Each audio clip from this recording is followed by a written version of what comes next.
All right, well, cracking down on big tech has been a part of President Biden's strategy since entering the White House. But there's one group that continues to cause concern among citizens and policymakers alike, and that is TikTok.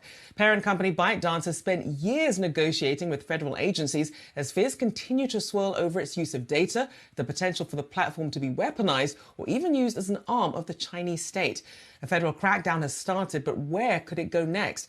Yahoo Finance's Ali Garfinkel has all the details. A long and winding road when it comes to TikTok, Ali.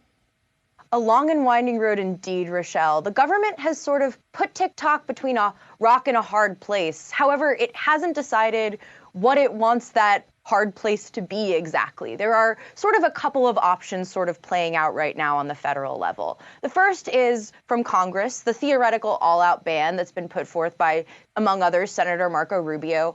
However, I've talked to a bunch of experts, and they've all said the same thing. A consumer ban on TikTok is highly unlikely, if not impossible. Which brings us to, well, if Congress can't do anything, where does that leave President Biden, for instance? And the answer is unilateral action from President Biden is possible. There are some precedents for that sort of thing, but they aren't direct. But even in the end, I'd say a signal from the White House is something that I think a lot of people are waiting for.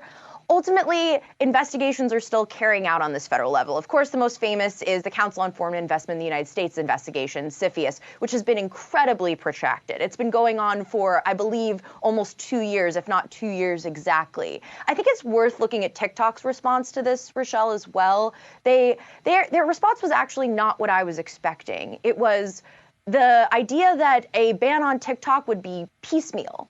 Actually, the idea that they want to keep engaging, they want a plan, they even have a plan, and that a national privacy law is actually what solves the problems they're talking about, and that the problem they're worried about is ultimately bigger than TikTok. Looking forward, I would say watch for corporate pressure, because that's an area where things can get done immediately. We only need to look at, say, what happened with Fortnite when it was banned from the Apple Store. I'd say long term here, we're still watching this one play out. Indeed. We know big tech already in the crosshairs for regulators. Ali Garfinkel, great update there. Thanks so much.